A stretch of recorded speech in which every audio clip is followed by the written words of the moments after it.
It's your girl again, Bola Tito Fatoki at Sped Everyday. I am so honored to be here today for this beautiful episode. And this episode is so important to me because it is specifically in honor of my mom that passed last year, and we buried her exactly a year ago. What a beautiful mother she was. I want to really, really appreciate my mom for what she's done. And I know she's in heaven right now, so proud of what I'm doing. And I know if she was here too, she would have had an advice for individuals with special needs. Oh, she was a kind woman. To honor my mom, I have a very beautiful woman here today, someone that has individuals with exceptionalities in her heart. She's always there to help them, to assist them, and I've worked with this woman. She is tested and trusted. And today, I would like you to meet my wonderful guests. Can you please introduce yourself?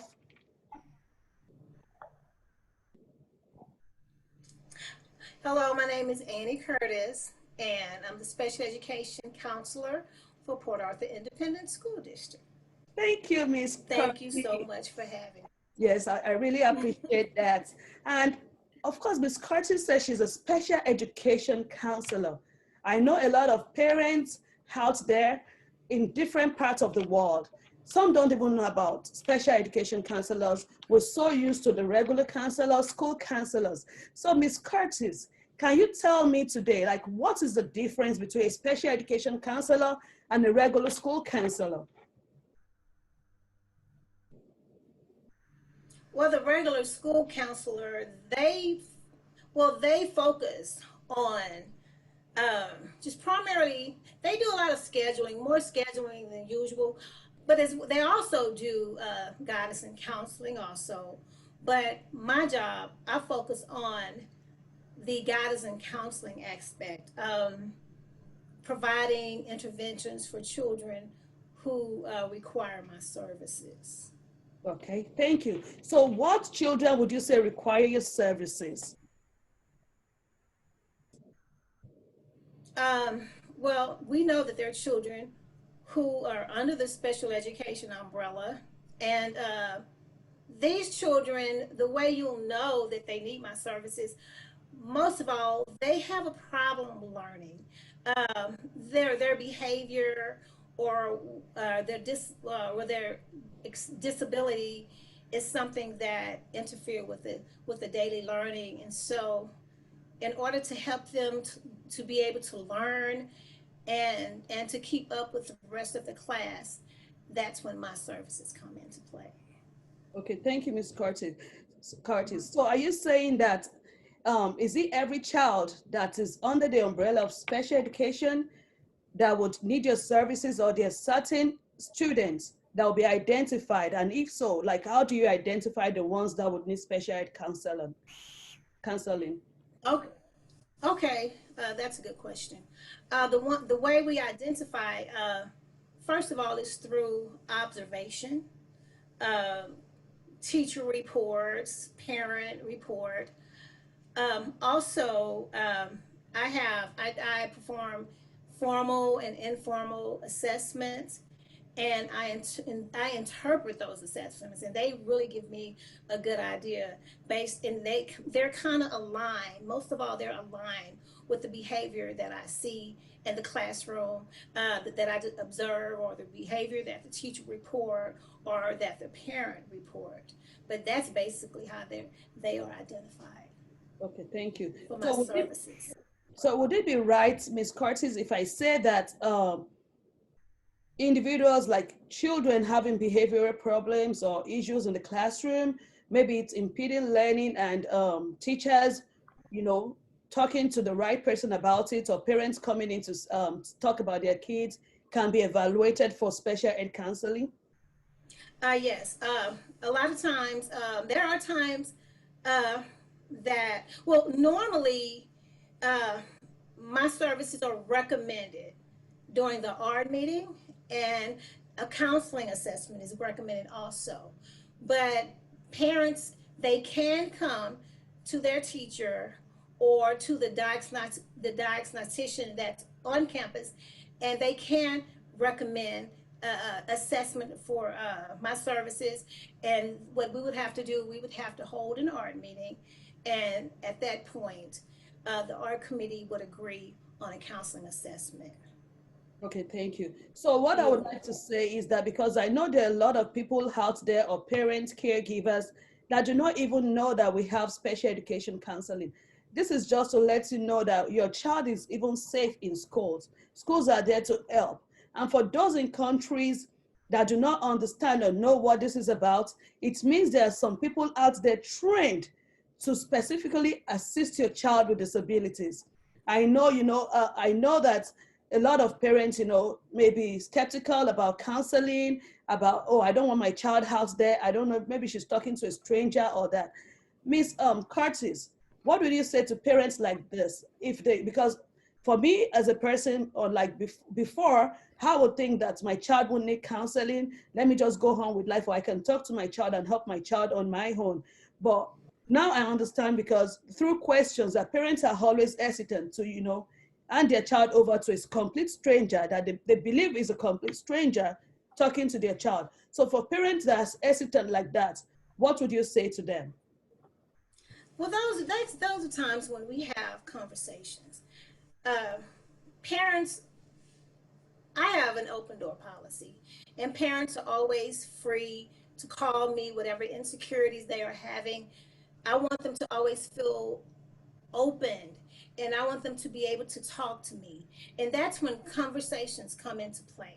And sometimes it may be hard conversations, but it's just communication. Conversation is the key. And in that way, taking time to get to know me, to get to know the strategies, and also asking questions, asking other parents and community members. That is a good way to know and to feel confident about your child, you know, in the hands of a special education counselor. Thank you. You're So, welcome. in that case, I have another question for you. Now, I understand that in the classroom, teachers observe, parents observe, but for those parents who have kids that maybe they're still younger and they're just lost, they don't even know what to look at or what to look for. What are the things that they can observe in the child to let them understand that this child needs help or counseling in the area of special, like a child that's been diagnosed or in the process? What are the things that parents can look for?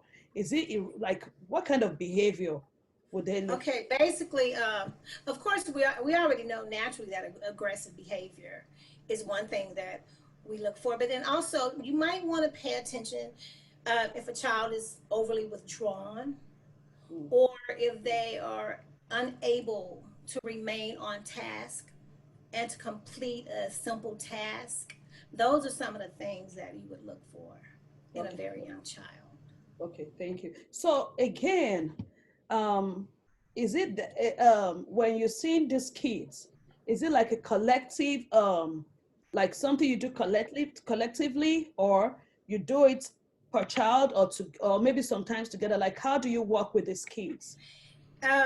Each child has what you call an IEP, an individual education plan.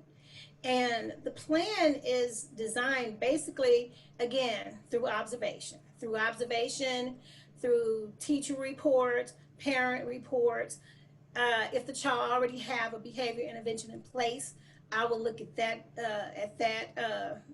plan, and then from there I create a goal, and from the goal objectives, and with objectives weekly activities, and it's all tailored.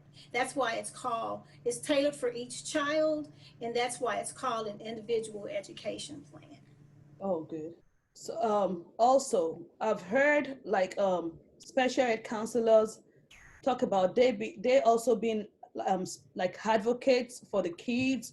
How does that work? How do you advocate for these kids? Okay, that normally takes place in the art meeting, Okay. helping parents to be able to communicate their needs. And as a counselor, and I see the children, just say if I see them every week or every other week or however, I understand what they need. I understand. So I advocate, and I communicate for the children. I help advocate and communicate for the parents to make sure that there is a clear message.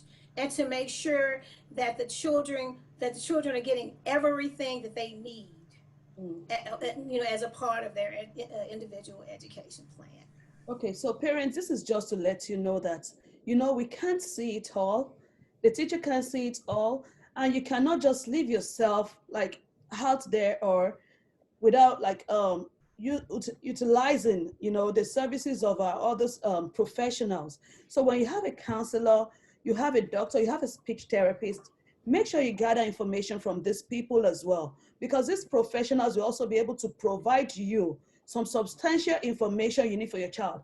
Because I understand that these kids, they behave like differently in different scenarios depending on where they are. So at home they may be doing some things, while they're in school, they're doing some other thing. They're with a counselor doing some other things. So you need to collect all this information so that you'll be able to have a greater or a big idea or overview of how your child behaves everywhere.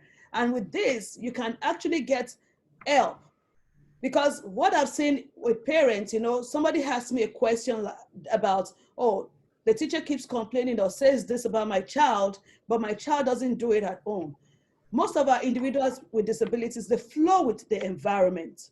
So when they do this, the teacher only has a part of who they are. The mom or dad at home has another part of who they are at home. Then in church or where, so the environment determines how they behave. And that is why these professionals are there for you, because I understand, Miss Curtis, that there's a kind of confidentiality, right? Yes, it is. Okay, so with this confidentiality, the professionals will not, your business will not be out there. So they are there for your child, and they're helping you as well to also gather and observe your child so that you can have the big view of your child. And that is what we need. If you don't know, we don't have all those data collected, it may be hard because you'll be trying at home to help them. The teacher is trying at home to help them, but it's something else somewhere. So this is just an opportunity for us to know that it's a big community. People are working together. People are there to help your child. So all the time, make sure you relate to this with these individuals in the life of your child, in the life of your child, to be able to get a better, better picture about your child. So, Miss Curtis, I have one more question for you. I know Uh-huh. you said you do all that. So all those for the kids, give them assignments, help them through it, talk to them, and all that. But can a child ever grow out of special education counseling? Yes, yes, they can. Basically, we'll just look at is again through observation, teacher report, parent report, uh, uh, classroom performance. Because the ultimate goal of a special education counselor is to prevent behavior that interfere with learning. So when we see that learning taking place, when we see that child is on task, Mm-hmm. um, the goal of counseling is being achieved. And so once they're achieved, all those goals and objectives, yes, they are dismissed. Awesome. Happily dismissed. Oh, awesome. So that child is not stuck. No, no. Yeah. So then there's something I always talk about at SPED every day about parents catching the child early. What do Yes. you think about that? I think I think it's a it's a fine idea, because many times, if you catch them early, then you are preventing behaviors that can become a habit and that will interfere with just their foundation, their foundational learning, because that foundation is so very important during their early childhood years. So it's very important to catch it early. I do agree. Thank you so much. So You're again, welcome. parents, I want to reinforce that when you notice an a behavior that you do not want your child to continue with, or you need to, eliminate immediately, please request for an expert, request for a professional, talk to your doctors, talk to the teachers, talk to the people in the lives of your child, and ask questions. Then I also know that when we talk, you emphasize parents communicating with other parents. How does that help? It helps because basically it is a support network. They're supporting each other, and that's very important because no one really understands how a parent feel who has a special needs child, but it takes another parent to help build. So they're really building each other up. They're developing a support network, and they're just helping each other. And it's good to, was this counselor, is she good, and whatever, And so that's why it's so important at the same time that the counselor has credibility, so Mm. that a good word can be spoken, and the parents will be comfortable and confident in the services that that child are receiving, their Oh, children are that receiving. also helps with networking, to know Yes. which professional to go with, and who does that. So it's not about just doing a one size fits all. It's about, Right. okay, can you let me know what's going on? How have you tried this? Then we can as well go back home and try some things if it works or not, right? So it's just like collaboration, networking, and supporting. Exactly. Collaboration is the word. Mm-hmm. That's You, awesome. Um, Finally, Miss Curtis, before you leave, I know you have something else to do after this meeting. Before you leave, please, can you just give a general tip? Like, what advice would you give to parents out there, individuals with exceptionalities? Because I know some are grown already and they're watching.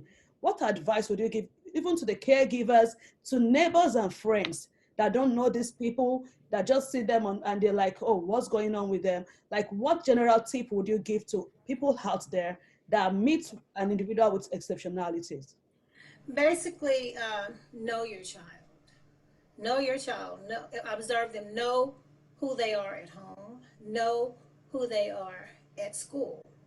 You know them, and then you accept them for who they are, for who accept them uh, for who they are, and accept their strengths, accept their weaknesses, build on their strengths and also on their weaknesses, and and just accept them and meet them where they're at, Mm. and keep, and one thing I feel also, another thing, understand who they are, meet them where they're at, but always set goals and always set the bar high. They may not be able to reach it, but it doesn't help for them to try to stretch. Oh, thank you so much. You're such a You wonderful woman. Once again, I want to appreciate you for coming on this show. You are so awesome. Thanks for all you thank do you. with our You are neighbors here too. too. Thank you so much. It's been a wonderful time with you. And again, I want to say I appreciate you. And to all my viewers, thanks so much for watching this beautiful episode. Again, I said this episode is to honor my beautiful mom. She was a great counselor. She would advise a child, she would advise marriages, for marriages, she would advise, always advise in the Christian way. And she lived that godly life. And I want to thank God for her life. Thanks for watching me. Remember, if you have questions, comments, and anything, suggestions, the most important is to push SPED every day forward to better assist our kids with special needs. So if you have any of that, please email me at spedeveryday@gmail.com, spedeveryday@gmail.com. And also, do not forget to subscribe to this YouTube channel, Sped Everyday, and also share so that others can learn. You never know who needs this information. Thank you so much for watching. And again, Miss Curtis, thanks for coming up on this show. God bless Thank you you for and have a having me. beautiful. Wonderful. Thank you. Thank you. Bye bye.